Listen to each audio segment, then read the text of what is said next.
Atin yung ating pag-aaral.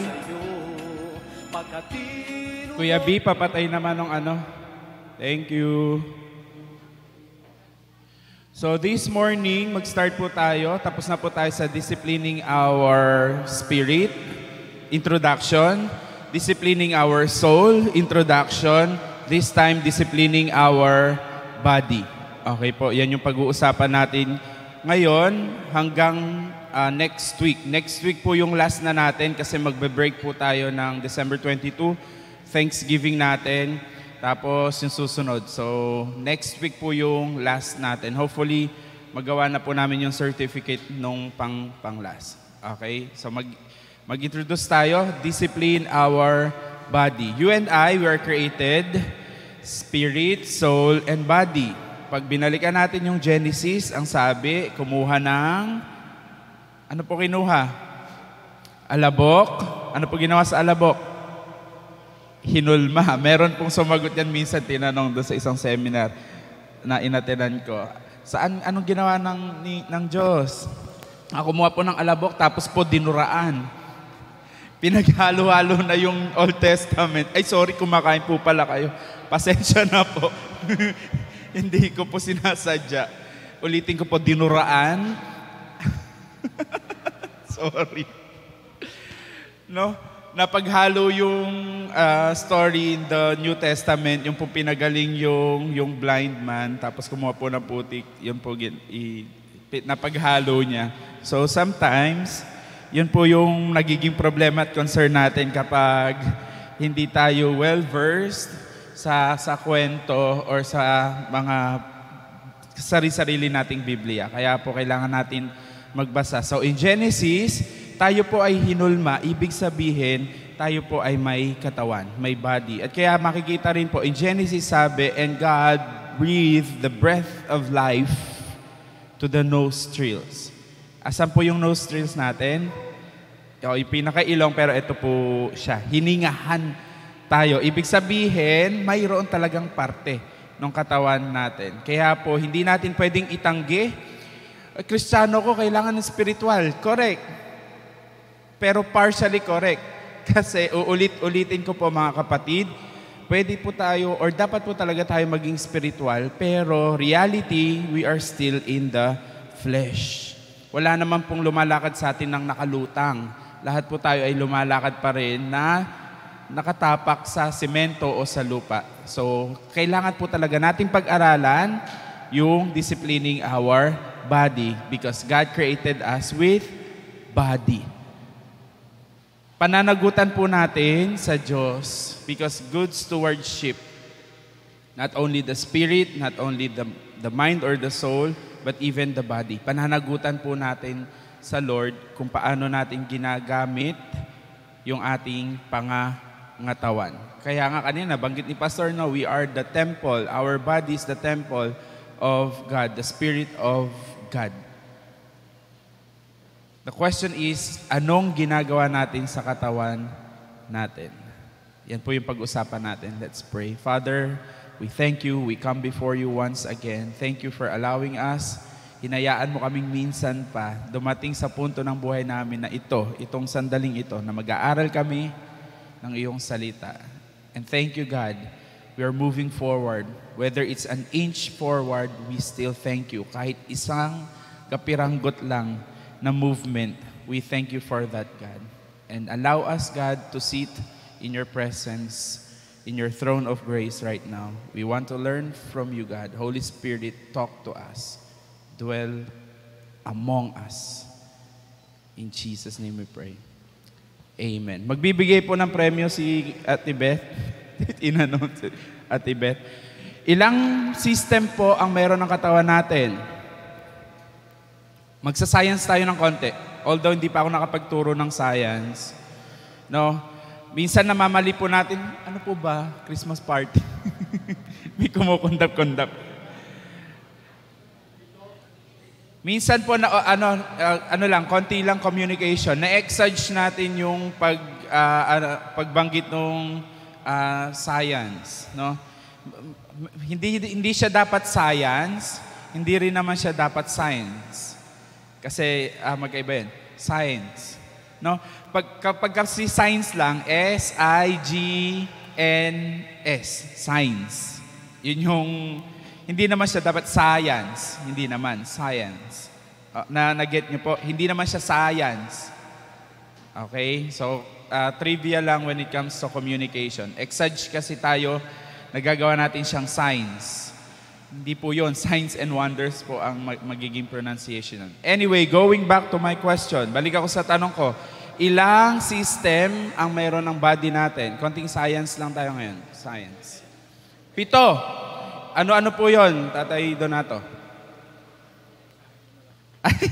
Walang Google search. Bakit parang mali po yung Google ninyo? Kulang po yan. Walang mag-Google, ha? Magre-review lang tayo. Ang galing ni Tatay. Ay, tatawa-tawa kayo, ha? Mas high-tech si Tatay Donato sa inyo. Ang galing, ha? Pero hindi po tatanggapin ang ginugel. Okay? Review tayo. Ilang system meron ang katawan natin? 8? Ano-ano yon? Recite. Peram ngang isang mic. Wag pong kausapin ng sarili, mga kapatid. Ayan, si Atilin. Respiratory. Yun lang alam ko, parang 5. Respiratory, circular, nervous, digestive, skeletal. May kulang pa 5 isa. lang ako. Okay, May kulang hanggang 5. pa, Kulang wala. po, kulang. Thank you. Excretory. Excretory, 6. Oh. Kulang pa rin po. Immune system, kasali ba siya? Hindi po siya. Joke lang po. Hindi po. Ayan, reproductive daw, sabi dito sa Reproductive. likod. O, 7. Ano pa? Kulang po. 10, kulang din po. 12 po. Sige, mauubos kasi oras natin, no? 12 po yung system ng katawan natin. Hindi pa po ba tayo mamamangha? Doon pa lang. Hindi pa ba tayo mamamangha? Sa nilikha ng Diyos, sa mismong katawan natin. No? From the tip of our hair down to the ingrown of your toes. No?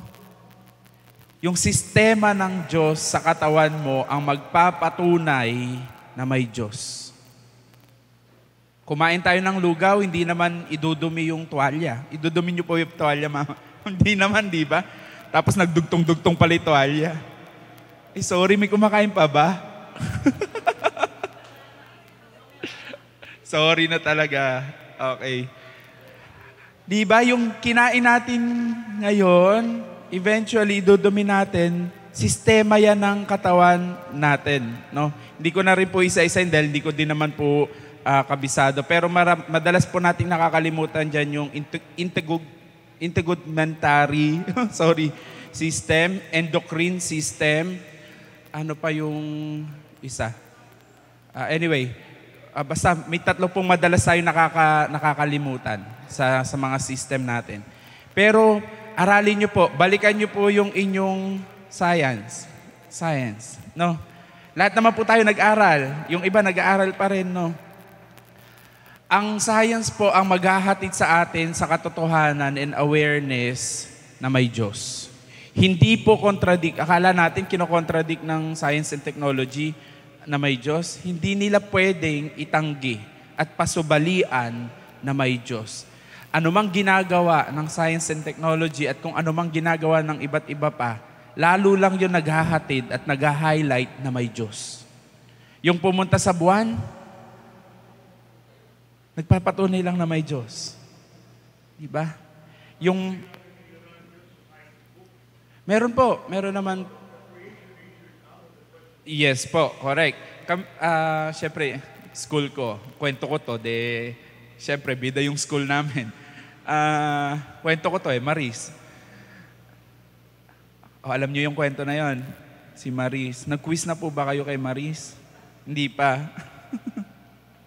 Yung iba hindi updated. Huwag po kayong mag-alala, hindi ko rin po alam yung kwento na yan.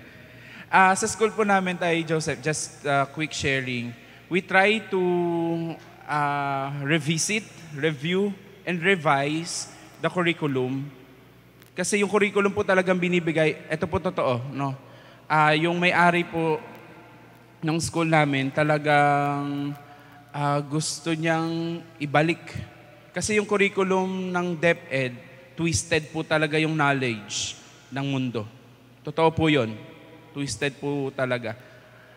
Kasi ang ituturo po ng DepEd, ng curriculum nila, tayo ay galing sa unggoy, tayo ay galing lang sa pinasabog na sumabog lang bigla, tapos nagkalat-kalat, Big Bang Theory. Ganon po yung magiging nila. Wag nyo pong pagkamalian, no? Itinuturo pa rin po ng school namin iyon.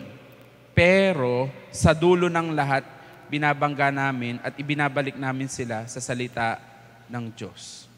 No?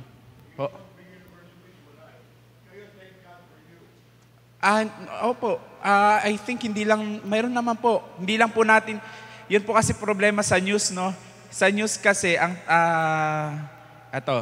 we need to be really wise. Ang news po natin ay manipulated po yan.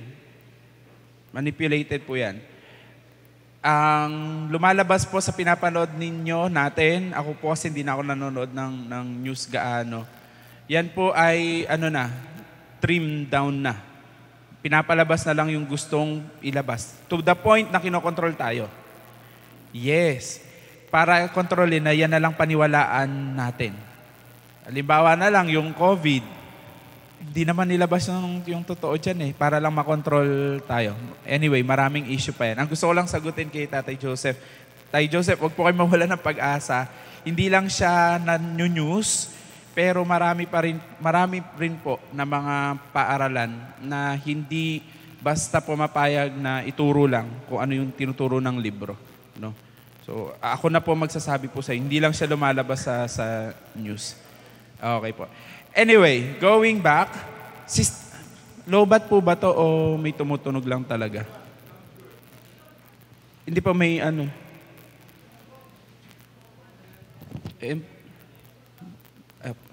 may siya, hindi niyo po naririnig. Yun yung problema ko. Maano kasi yung tenga ko, sensitive. Speaking of sensitive, lahat po tayo ay created with senses. Okay? Ulit, from the tip of your hair down to your toes, lahat po tayo created with senses. Importante po lahat ng iyon. Punta ko na ng notes ko, hindi ko mabigkas mabuti. Yung isa pong part natin ng katawan na madalas hindi natin nabibigyan ng integumentary system. Banggitin ko na po isa-isa. Integumentary, yun po yung balat natin. Alam niyo po ba pinakamalaking parte ng katawan natin, system, yung balat? Importante po yan. Imagine niyo nga po wala kayong balat.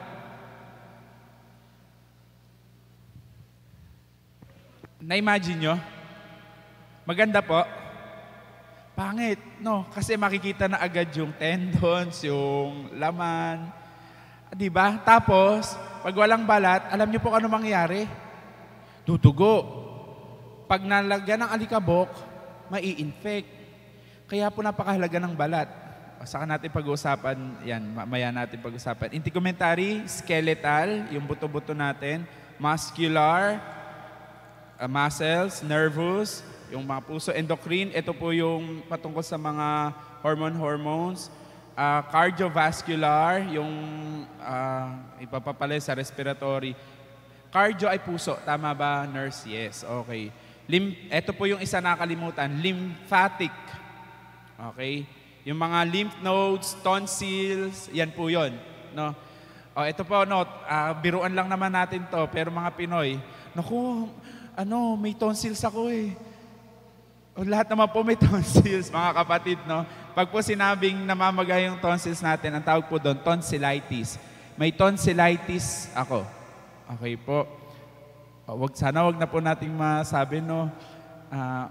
Yan, development natin yan sa atin. Paglabas natin, walang maririnig na tiga-Giyos na magsasabing may tonsils ako. Dahil lahat naman tayo may tonsils. Ang mga tiga-Giyos, pag inflammatory or inflamed yung tonsils niya, ang sasabihin ng mga tiga-Giyos, may tonsillitis ako. Okay po? Siyempre, matatalino ng mga tiga-Giyos. Kaya sasabihin, may tonsillitis ako. Okay po? Next. Madalas kasi natin yung marinig, no, may tonsils ako. Nakakatuwa lang. Respiratory, digestive, yan po yung kanina sinasabi ko, kinain, ilalabas. Urinary, yung pag-ihi natin. Reproductive system. Yan po yung 12 system ng katawan po natin. Now, sa dami ng sistema na yon, yun po yung susubukan nating isa-isahin ngayon, umaga hanggang next week. Kasi sabi natin, we want to glorify God with our body. At dapat naman, no? Kaya nga ang dami-daming sinasabi ng salita ng Diyos. Colossians 3:23, in whatever you do, do it for the glory of God. May isa pa ang sinabi, whether you eat or drink, do it for the glory of God. Lahat ng ginagawa ng katawang ito, gawin natin for the glory of God. Pero, disclaimer, rated SPG.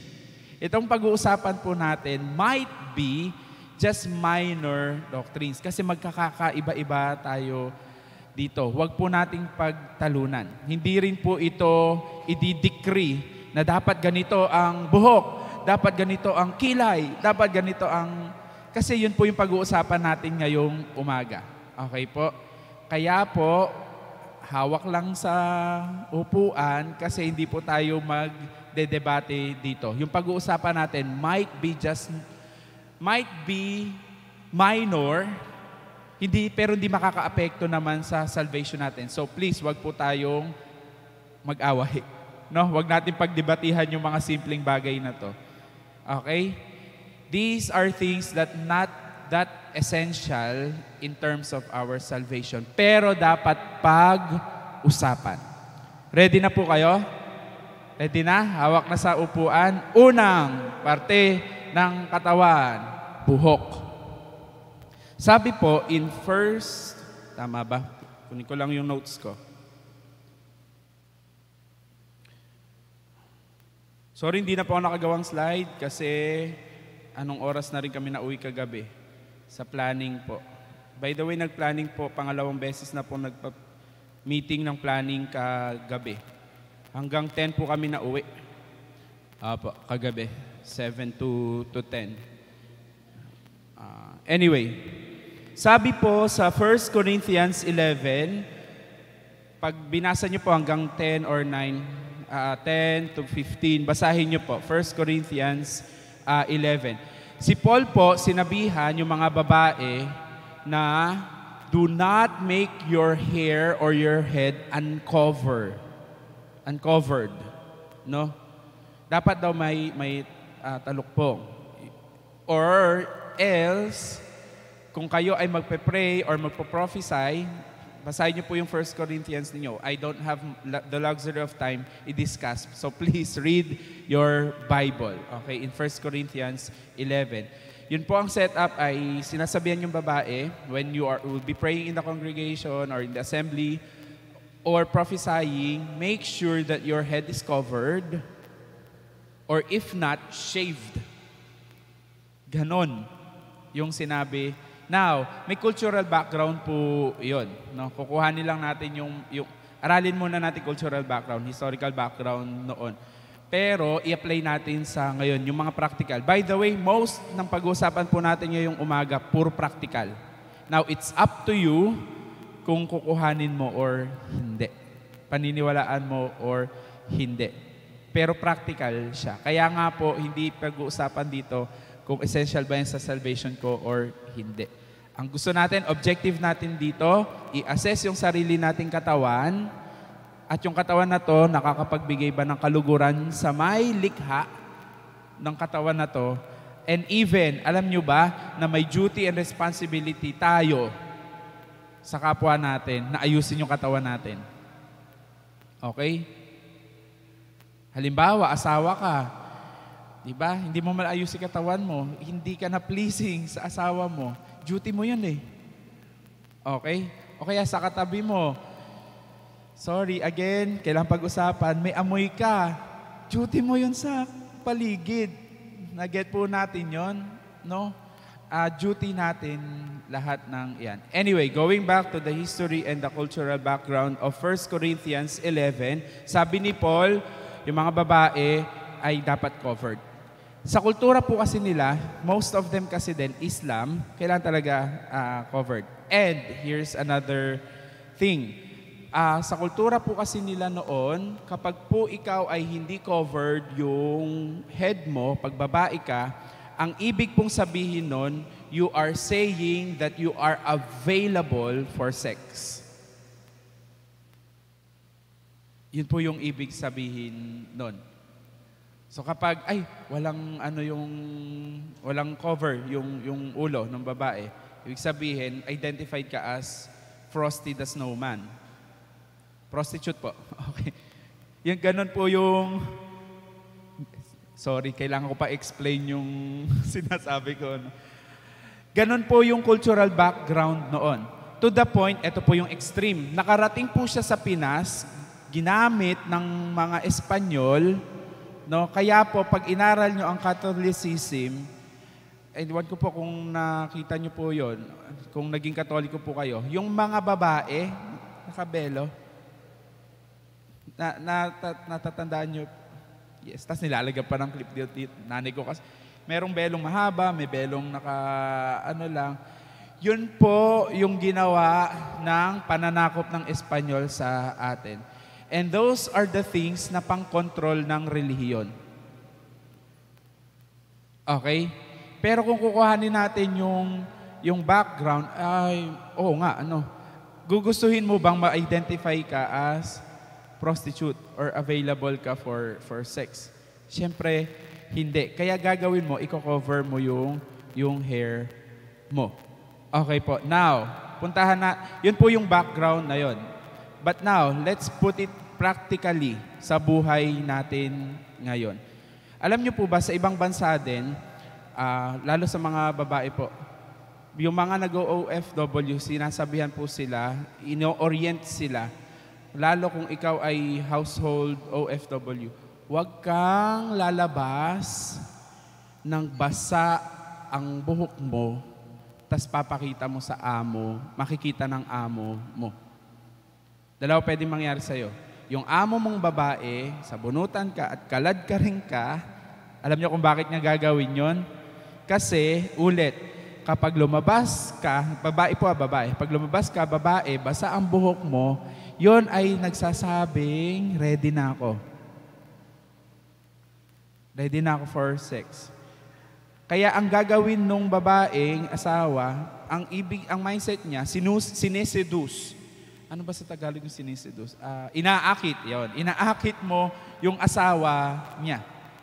Okay po, ganon ka-importante ang buhok sa kanila. Pag binasa nyo din naman po yung 1 Corinthians 11, sa mga lalaki din naman sinabi,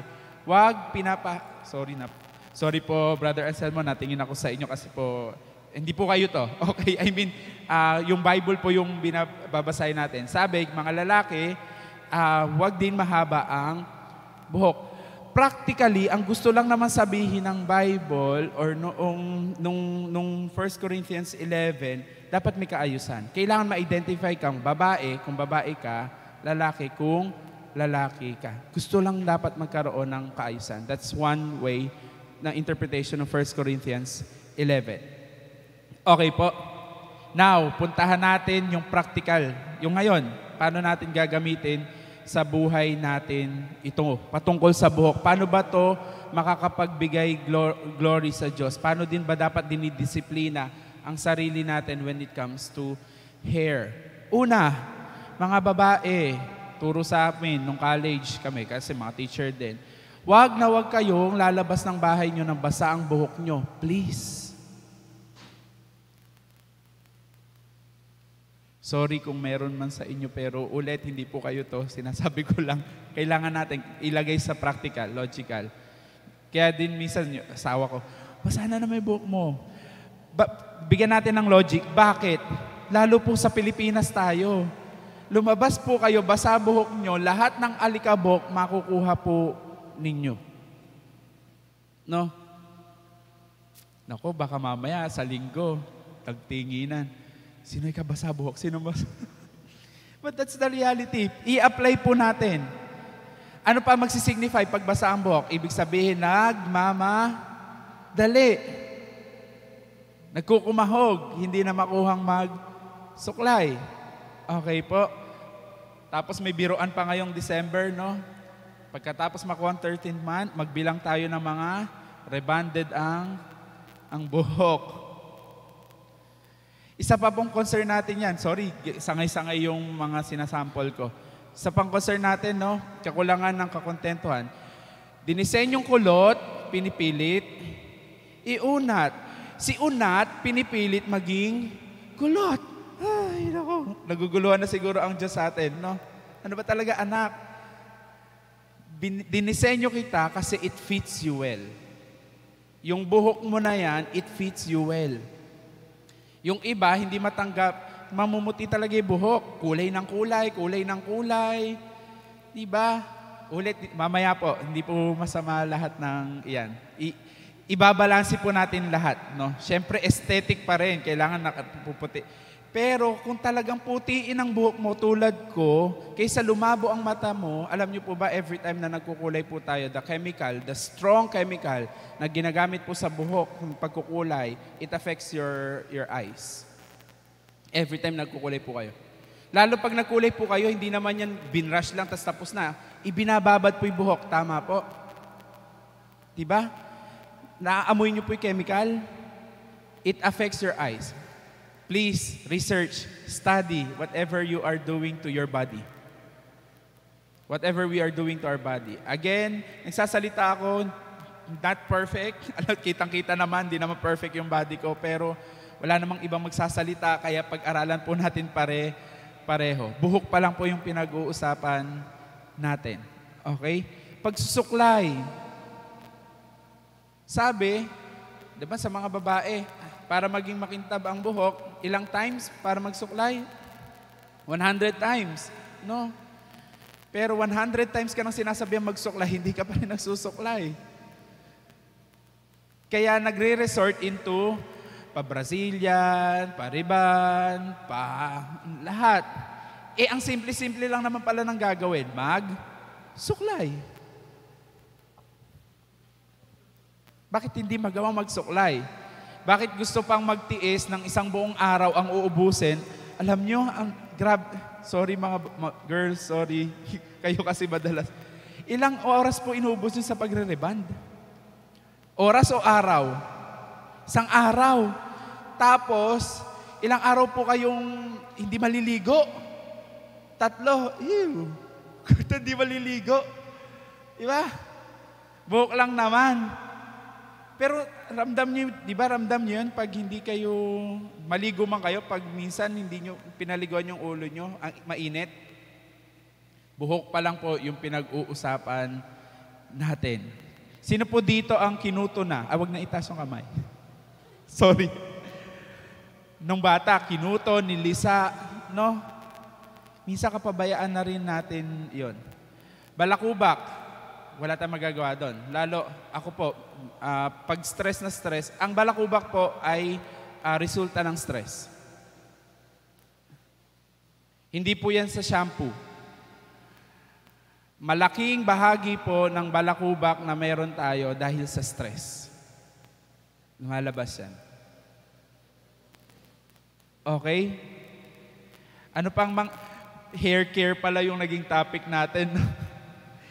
Wala, kasi kailangan nating pag-aralan. Alam niyo din po ba sinabi, hindi dapat tayo nagsashampoo araw-araw?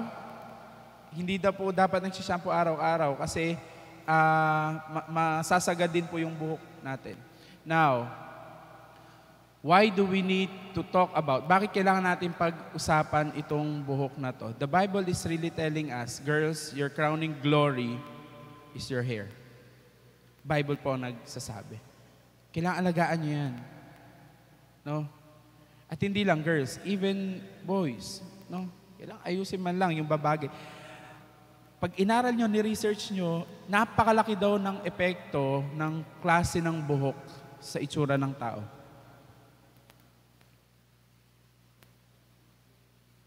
Kung anong klase ng gupit, anong side, Iba, nauso pa yung may binabagayan yan. Kaya po dapat, ibig lang pong sabihin ng pag-aaral natin sa buhok, ayusin ang buhok sa ikagaganda mo, sa ikagagwapo mo, para sa kaluwalhatian ng may likha sa'yo at para din naman sa benepisyo ng tumitingin sa'yo. Okay po. So, ang dami na po natin pinag-usapan patungkol sa buhok. Hindi ko alam kung anong ia-apply ninyo sa personal nyong buhay. May kinalaman ba sa church? Wala ulit. I mean, yung doctrine itself. Pero at least, maging pagpapalaman lang tayo sa bawat isa. Kahit si Tatay Joseph, laging ayos ang buhok eh.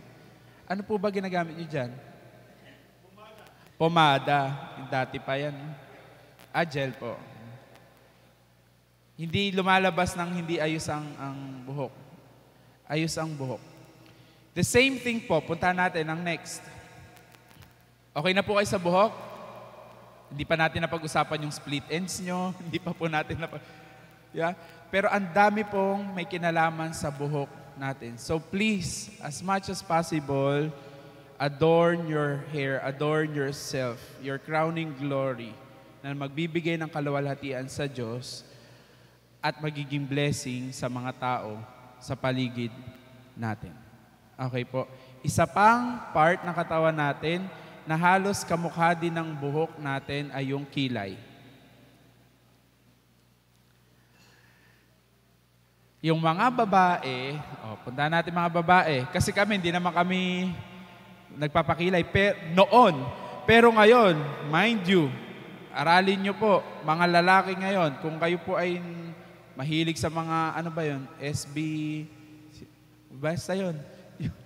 Sino ba yun? Yung mga Korean, yun. Asawa ko, adik na adik sa bata, Korean. Ang mga lalaki ngayon, kahit sila nag-aano po ng kilay, no? Nag-aayos. Anyway,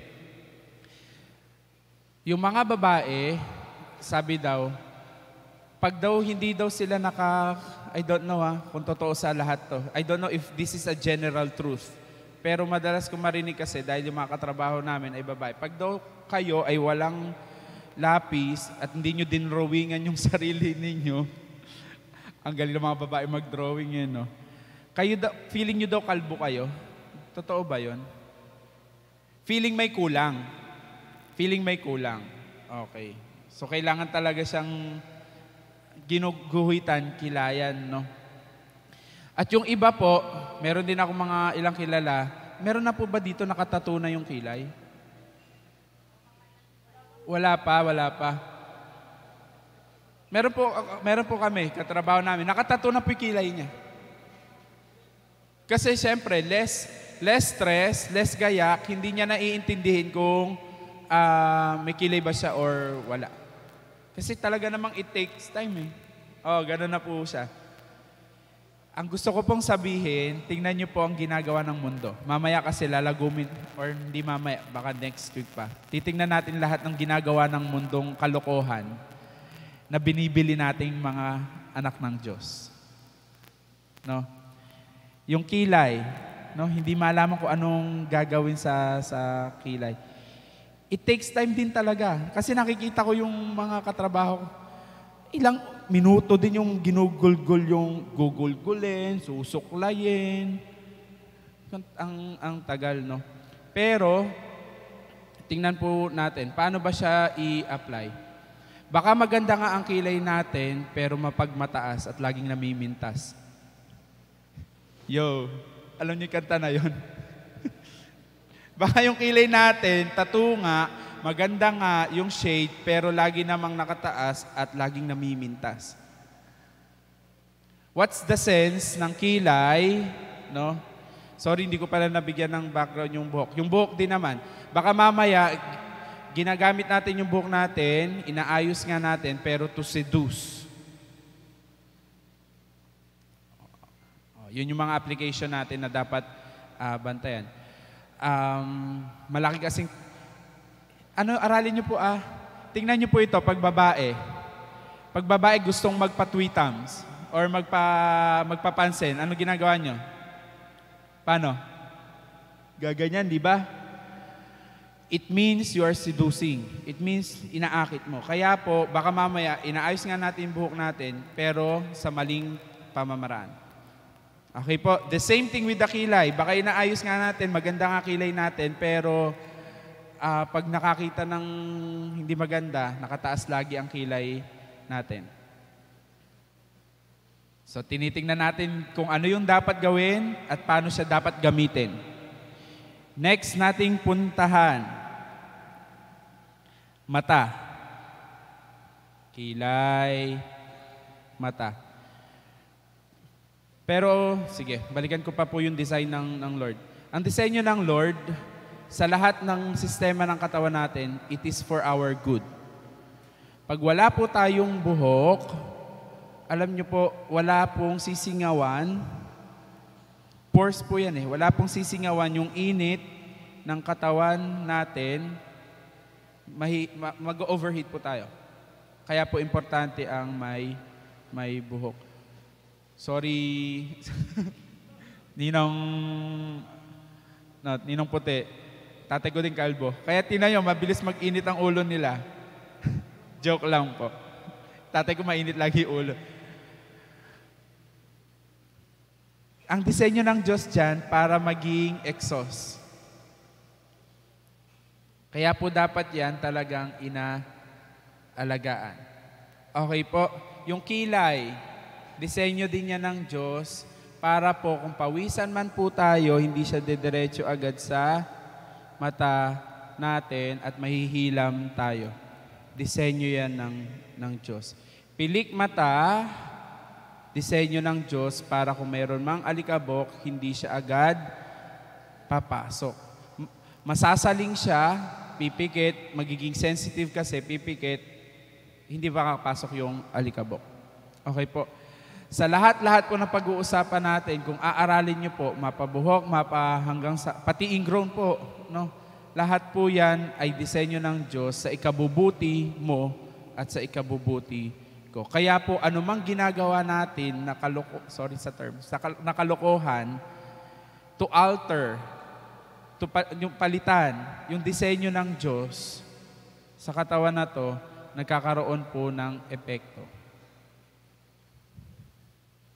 Ulit, hindi ko po minamasamang magpariban kayo, pero hinay-hinay po. No? Hindi ko din sinasabing masamang magpakulay, hinay-hinay lang po. Anything that we alter with the original design of God, nagkakaroon po yan ng epekto sa katawan natin. Puntahan na po natin yung mata. Yung mata po natin, napakalaki po ng gamit niyan. No? Kung wala kang mata, mahihirapan kang mag-move from one place to another. Kaya po importante yung mata. Pero ulit-ulitin ko, ipagpatawad nyo na po yung word na kalokohan. Anong kalokohan ang madalas nating ginagawa sa mata natin?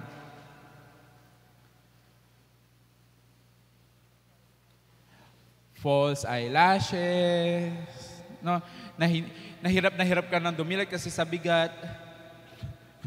Ang bigat nung contact lenses, no? Every time na po kayo ng contact lenses, nakakagasgas din po siya. Tapos lalo hindi ka pa discipline sa paggamit mo ng contact lenses, nakatulugan mo, na-dry, hindi ka mahilig, nakaka-apekto po siya sa mata. Okay po. Ano pa pong, alam niyo po ba ang mata tinatatuan na rin?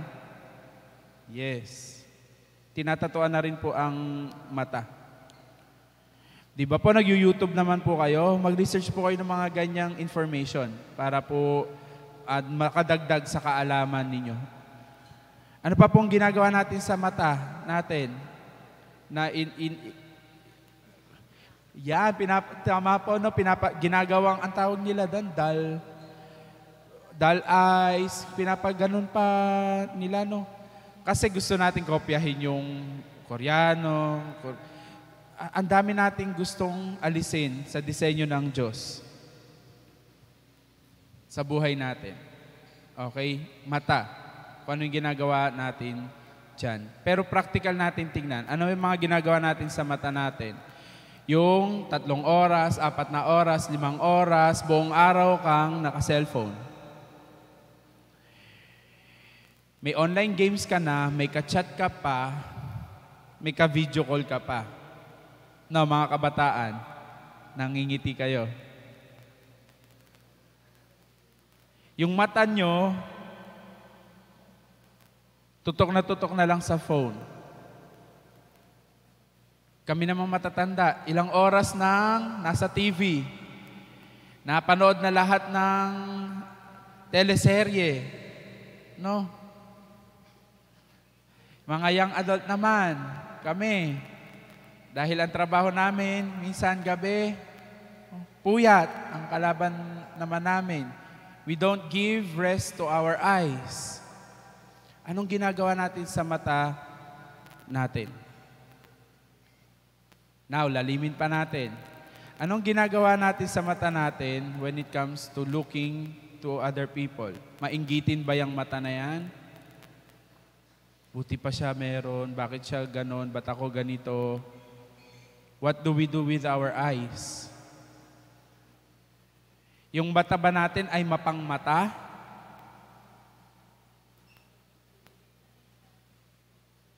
The Bible says, Proverbs 21:4. Note nyo po. Proverbs 21:4. Haughty and arrogant eyes and a good heart, the lamp of the wicked, their self-centered pride is seen in the eyes of God. Sa Tagalog, pag binigyan natin ng term, yun daw mapang mata o yung matang mayabang, kasi pag tumingin, di ba pag mapang mata ka, pag tumingin ka, huh? Yan ka lang. No? Anong ginagawa natin sa mga mata natin? Matang kulang sa tulog, matang sobra sa screen time, or sa phone. Anong ginagawa natin sa mata natin? Yung mata mo ba matalinaw? Kung estudyante ka, matalinaw ba yan sa sagot ng iba?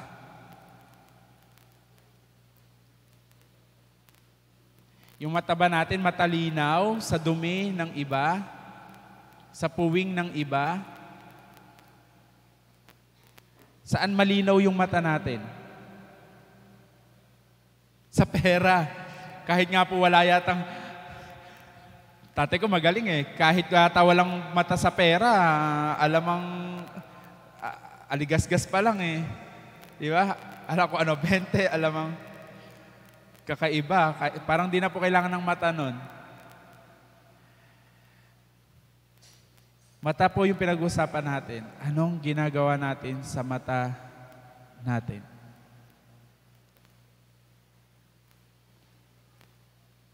Sabi ng salita ng Diyos, teka, huwag mo munang alisin ang puwing ng iba. Alisin mo muna ang gatahilan. Gatroso, yun na lang. Gatroso sa mata mo. Baka mamaya may block na yung mata natin na, ibig po sabihin ng block, blinded.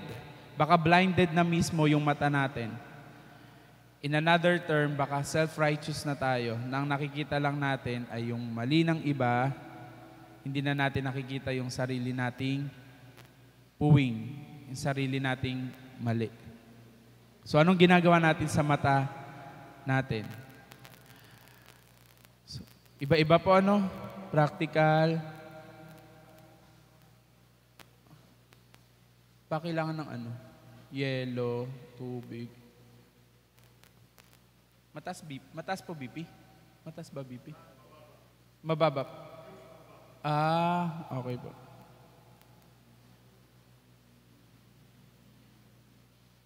So,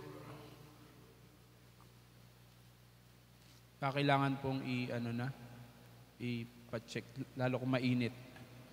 Anyway, gaano kalinaw yung mata natin? How do we use it? Babalikan natin mga practical pa nating tanong. Nakakapagbasa ba yan ng Bible?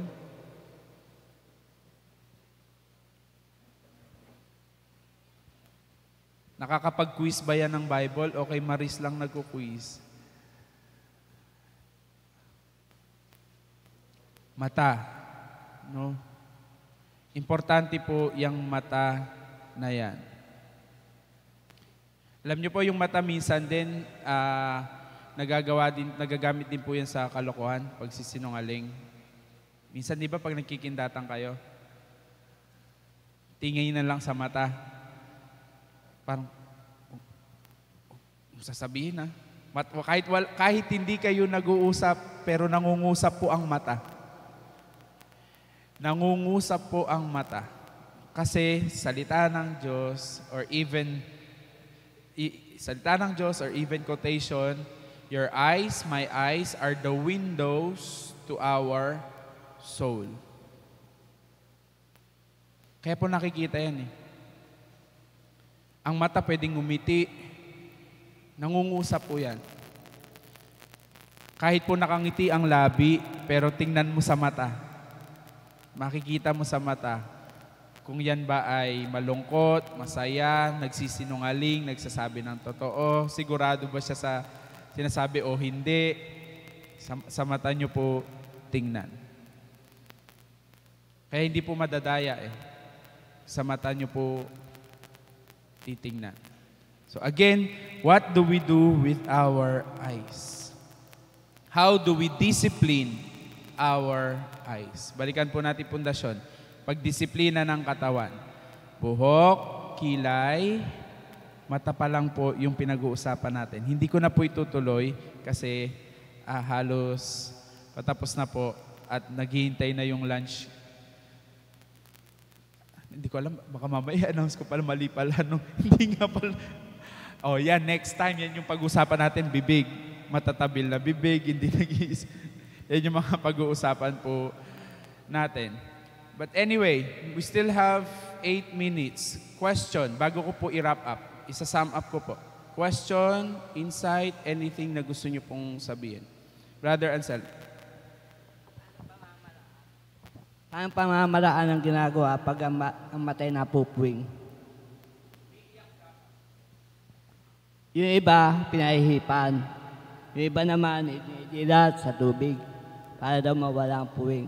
Pero alam ko, una-una, sasabi niya, puwing-puwing, sa asin, maalis ka. Sinasabi lang yon ng paniniwala nila. Yung pakapuwing, inaano na asin-asin, maalis ang puwing.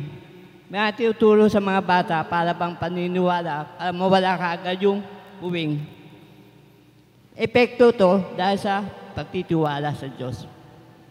Yan lang po. Thank you po. Isa po palang nakalimutan ko i-remind. Yung pag-iyak, isa po yan way sistema ng Diyos para po malinis yung mata natin. Kaya po wag nyo pong pinipigilan ang pag-iyak kung kailangan nyo pong umiyak because it clears the eyes but it heals the heart. Ulit po, it clears the eyes but it heals the heart.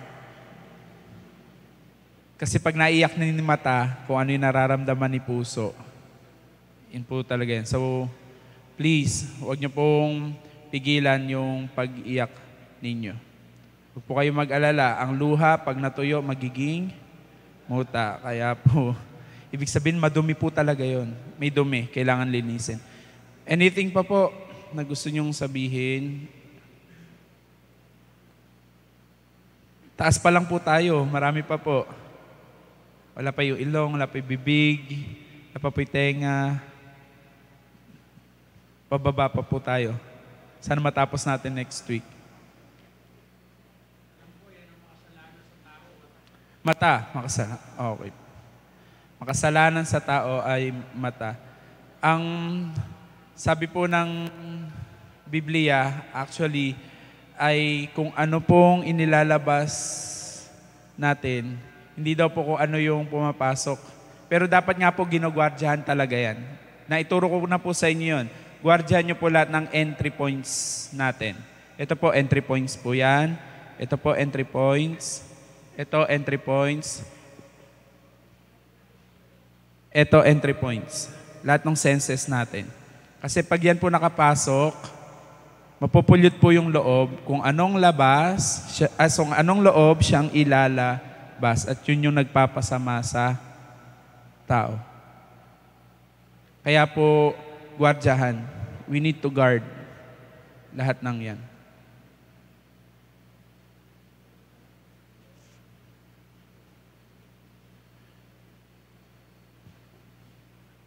Wala na po. Ito pong isang issue dyan. Masama po bang magpa-tattoo ng kilay? Masama bang magpaayos ng ilong, magpa-rhinoplasty? Masama bang magpa-tattoo ng lipstick? Tinatattoo na rin po kasi yan. Masama ba lahat ng iyan? So issue na naman yan. Ulit, hindi doktrina yung pinag-usapan natin. No? Isyong disiplina sa katawan. Gusto ko pong marinig, may ilang minuto pa naman po. Gusto ko lang po marinig yung inyong opinion patungkol doon. We're not talking anong sinasabi ng Bible, Yun lang muna ang opinion natin. Okay lang ba sa'yo o hindi? Sino po nagsabing hindi? Sige po, sagot. Okay lang po. Opinion lang naman po. Hello. Kasi po, kaya sa akin hindi. Kasi sa pool ng pinanganak iyong ka na. Bakit kailangan mong baguhin yung sarili mo? Kasalanan sa akin yun. Okay po, kasalanan. Una-una yung pagtatato. Bakit pamamantsahan mo yung katawan mo? Dudumihan mo, di ba? O yung kilay, yung mata, yung ilong, patatangusin mo, yung ka na, wala ka ng iba. Okay. Hindi mo mababago yun. Okay po. Thank you po. So opinion niya po iyon. Ulit, tinatanong po natin yung opinion lang ng bawat isa hindi po ito dinidikta. Gusto lang po nating malaman yung opinion ng bawat isa. Tapos babalik tayo sa salita ng Diyos. Okay po. Sino pa pong gustong mag-share ng opinion niya? Ayan, si Ate Malu. I agree po doon sa sinabi ni Brother JR. Kasi ito yung pagkakalikha sa atin ng Diyos eh. Para bang pag sinasabi mo na ayoko nung pagkakalikha sa akin ng Diyos, gagawin ko. Pero meron pa pong another question dito eh. Paano yung lahat naman talaga ng tao talagang, kumbaga, ano tawag dito? Nagde-degrade tayo eh. Yung buhok, pumuputi. Hindi ba pwede? Kasi parang ganun din yan eh. Aesthetics din siya. Paano ba yun? Hayaan na lang natin na, binalik ko sa yung tanong no? Hayaan na lang ba natin na pumuti yung buhok natin talaga? As in, hindi na natin siya kukulayan? Ulit po. Ito pong pinag-usapan nating lahat ay hindi para diktahan, i-impose ang bawat isa. O sa bawat isa. Later, sagutin ko po yung tanong. So, i-park natin yung sa buhok. Tapos yung sagot. Okay po. Naiiya nga ako, nagpapatina ako for many years. Sabi ng Bible, Proverbs, the silver hair is the crowning glory of the old man. Pag maputi ng buhok ko, genius ako sa Panginoon, sa mata ng Panginoon. So hindi na ako magpapatina. But, curious lang ako, hindi ko alam, bakit po ba patina ang tawag ng, tina mo ba talaga ginaga? Dyeing. Opo. Hindi po, ba't tina sa Tagalog? Pinapatin. Kala ko kasi yung tina talaga na sa damit ginagamit. Sorry seriously. Meron pong, okay po. Sige lang po, go. Hindi kasi yung kilay ko manipis. Ano po? Manipis ang kilay ko Opo. Manipis Bigyan siya ko po kayo. na makapal. Ngayon, nagpa-micro ako. Masama ba yun? Ano pa, manipis yung kilay nyo? Manipis ang kilay ko na buhaghag ba? Dahil Opo. nag-aahit ako, nagbubunot. Apo. Talaga naman gusto kong maganda eh. Then nagpa-micro ko. Micro lang naman. Micro, ano po tawag? Microblading. Ang tanong niyo po, ang tanong niyo po ay? Masama daw ang tato. Masama ang tato. Okay. Ulit po, wala pong magdidikta ng masama or hindi. Kaya po mamaya, ulit mga kapatid ha, huwag kayong mag-aaway-aaway ha. Pag-usapan po natin ito ng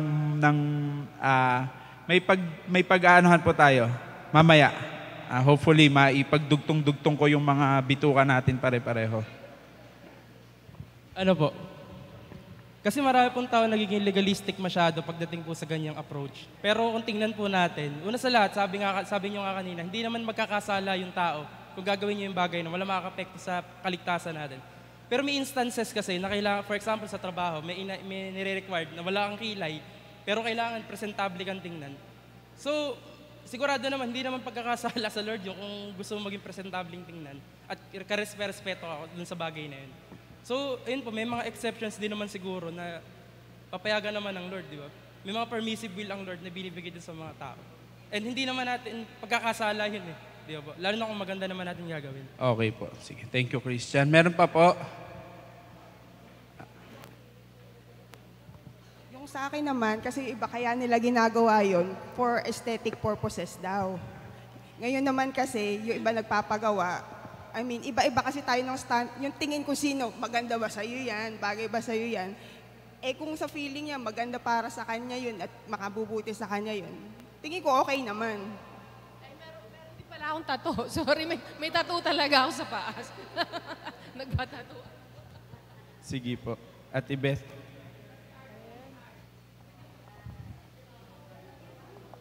Sige.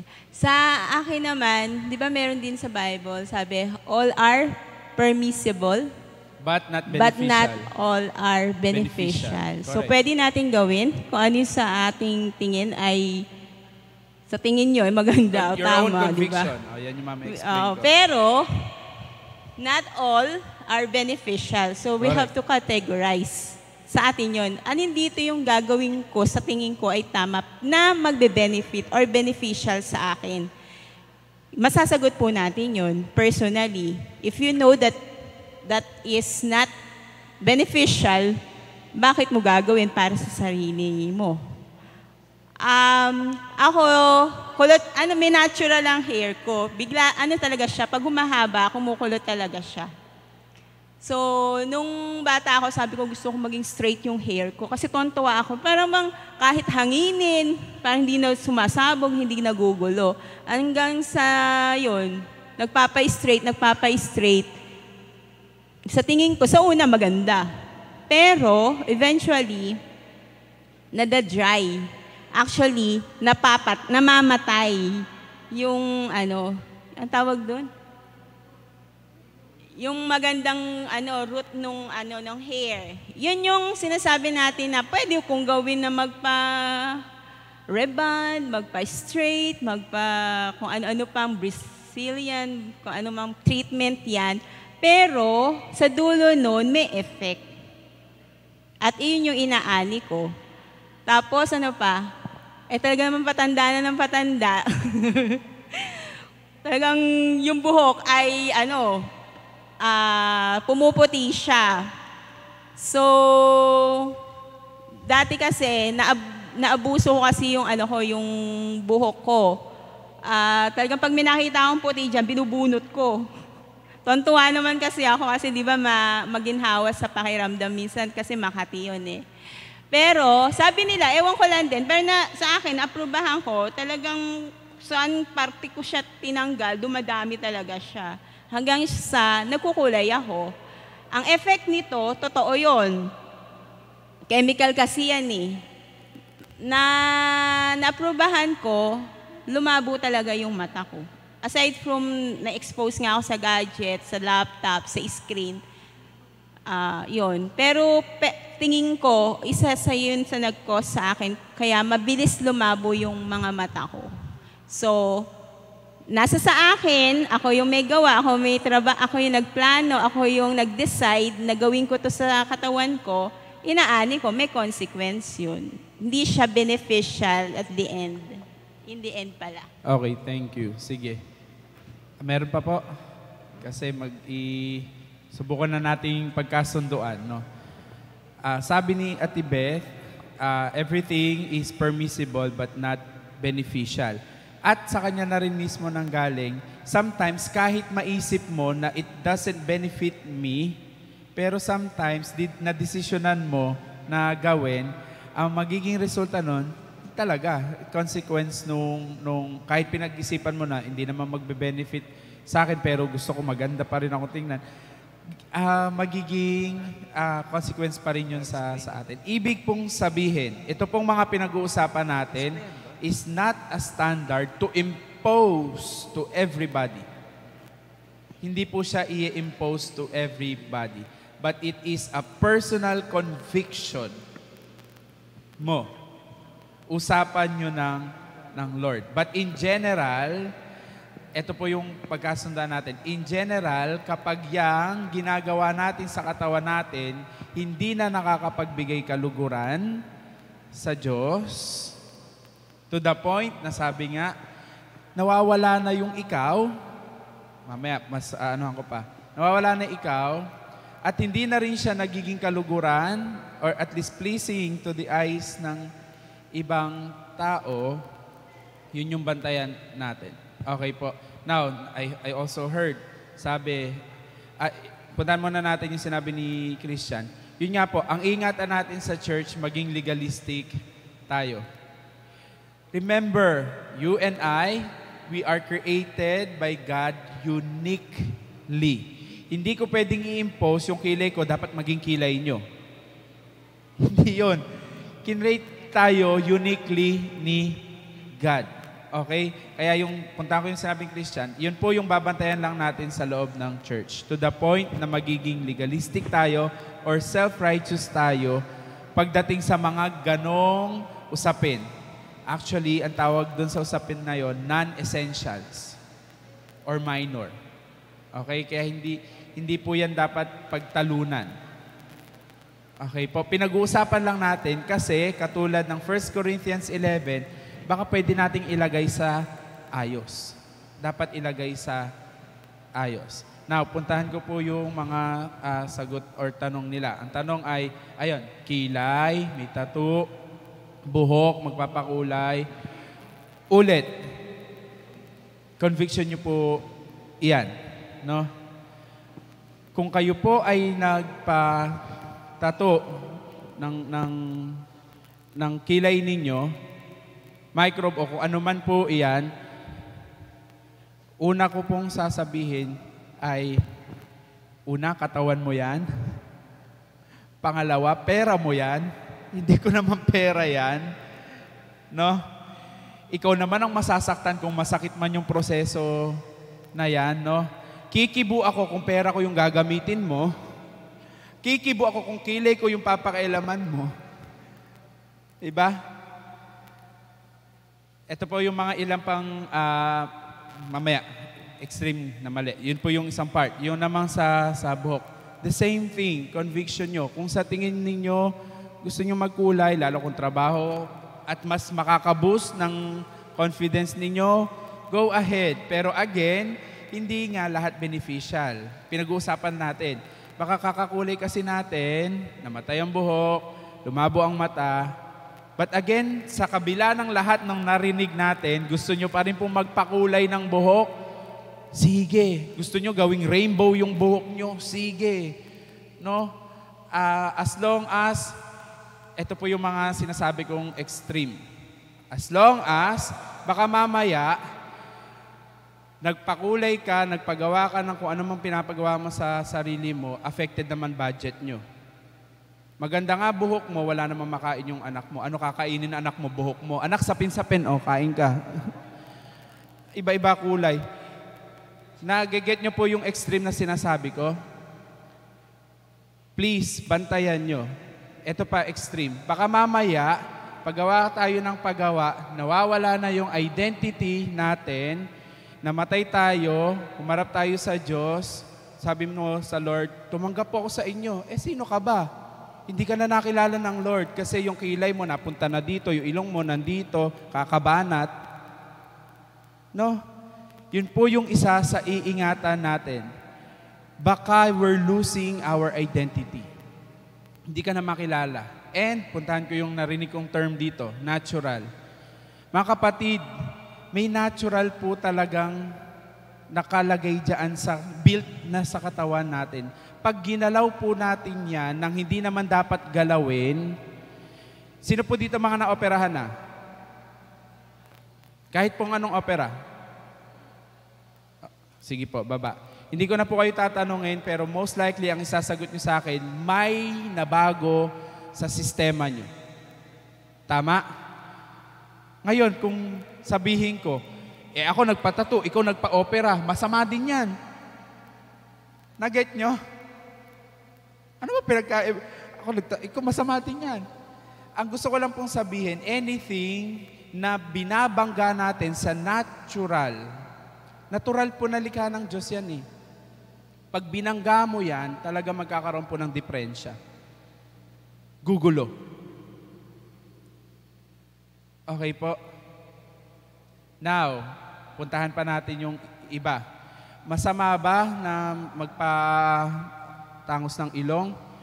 Kung health condition po, ito naman, kung health condition, halimbawa, nagmotor ka, na-damage yung ilong mo, tumama. Ang solusyon lang ay galawin, operahin. Di ba? O di tinanong ka nung mag-o-opera, gusto nyo po ba sabay na nating patangusin? Why not? Health condition eh. Paano kung dapang-dapa talaga yung ilong ko? Tapos sabi nung doktor, ay naku, ang lagi mong reklamo sa doktor pag papa-doktor ka, hindi po ako makahinga. Tapos sabi, feeling ko po ang kailangan, hindi po baga po may problema sa inyo, yung ilong nyo po. So kung health condition, di ka talaga makahinga dahil dapang-dapa, kailangan itayo, go on. As long as, again, wag magnanakaw, wag uutangin, yung magdadagdag pa ng problema. Kung pinag-ipunan mo, sige. Hindi mo naman yan pinroblema ng pamilya mo, sige. Okay po, hindi pag-uusapan. May gusto bang sabihin pa, Ate Beth? May dadagdag ka? Kinuha mo yung mic. Go. Baka bukas makita nila na may color yung buhok ko. Walang problema. Ano lang, kaya ako yun na-share kasi una-una, totoo yung sinasabi ni Sir R na kung ito ay isa pang makapagbibigay din ng, halimbawa, sa school, kasi may grooming dun eh. Required siya. So, ang iniisip ko ngayon, maghanap ng alternative. Baka may makita akong, ang tawag doon, Ate Jenny? Organic. No. So, go ako doon, di ba? Para lang maging okay yung, itsura ng buhok ko. Si Sister Mean, ang ginawa niya, kape. Kape, nilagyan niya yata ng asin at saka suka daw. Si Sister Mean, tanungin mo. Yun ang ginamit niya. Kumulay naman sa buhok niya. Kasi nung minsan nagpunta ako dito, umoy kape. Sabi niya, hindi mo ba naamoy kape? Sabi ko, akala ko nagkakape ka, hindi daw. Buhok daw niya ang nilagyan niya ng kape. Babad mo nga lang daw maghapon. Sabi niya. At least natural, no? Yun po, natural. Dagdagan niyo po siguro alugbati. Hindi para yung kulay na kulay. O kaya yung ano yung tawag ng atsuete. O kaya yung, alam niyo po yung bulaklak na violet. Anong tawag doon? Yung herbal yun eh. Hindi po, alugbati po yun. Yung bulaklak po na ginagawang tsaa. Ayun po. Opo. Lakas pong kumulay nun. But anyway, nagkakatuwaan po tayo.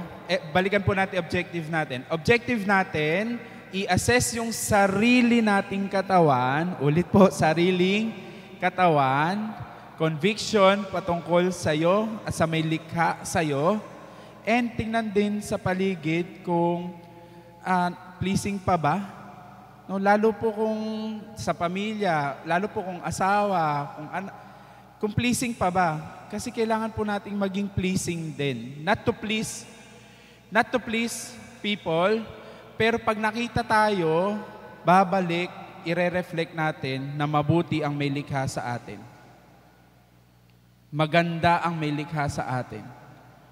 Okay po, kaya dapat walang Kristiyanong, ayun nga, si bangot, di ba? Dapat ang mga Kristiyano, sabi nga natin, we are the branches, He is the vine. No, ang bunga natin hindi dapat pasas, ang bunga natin dapat ubas, banat. No. Marami po tayong pag-uusapan pagtungkol sa katawan. Ang ending po ng lahat ng to, bahala po kayo kung ano yung susundin ninyo as long as nakakapagbigay papuri sa Diyos at nakaka-please sa paligid natin. Okay? At sa papong ending na gusto nating sabihin dito sa ating lahat, magturuan po tayo ng grooming, no? Sa church. Magturuan po tayo ng grooming. Ayan, katulad ng ginagawa kay Nainay. Ang ganda ni Nainay, di ba? Iba kapag napakapusod, iba kapag maaliwalas ang mukha. Magturuan po tayong maging maganda at gwapo sa church na ito. Na kapag may pumunta dito, no, radiant pa lang ng mukha natin, masasabi ng may Diyos sa Diyos. Okay po? Kung meron po kayong pampagawa ng katawan o kung ano man, hindi makapekto sa health nyo, go lang po. Basta health. Pero kapag yan ay naging addict na po kayo, nakaka-addict daw po kasi yan. Pag sinimulan nyo na sa kilay, sa ano, pag na-addict na po kayo, doon po nyo bantayan. Okay po, marami pa pong usapin yan. Meron pa po tayong pag-uusapan kung may hikaw ba yung tenga ng lalaki, hikaw sa ilong, may hikaw pa sa dila. Ang dami pa po ng lahat ng yan. Pero again, non-essentials po lahat ng yon when it comes to your salvation. Let's pray. Father, we thank you for allowing us to go over practical na mga bagay. Practical pero nasa salita mo. That we should put things in order. Ikaw, God, you are God of order. You put things in order. Yung mata namin nasa tamang pwesto, yung ilong nasa tamang pwesto, lahat ng katawan namin nasa tamang pwesto. It means it is in order. Kaya po dalangin namin, turuan mo po kami to put things in our system, sarili naming katawan, ibalik namin into order. Kung nagpupuyat kami, Lord, turuan mo kami na matulog ng tama. Kung kami ay nakatingin lagi sa iba ng masama, turuan mo po kaming tumingin at humanap lagi kung ano yung maganda na pwede naming hanapin. God, from top to bottom, search us, God. Labas pa lang po yung dinidiscuss namin, God. Panlabas pa lang. We pray, bigyan mo kami ng wisdom paano namin ito gagamitin para sa kaluguran mo. Dismiss us with your grace, God.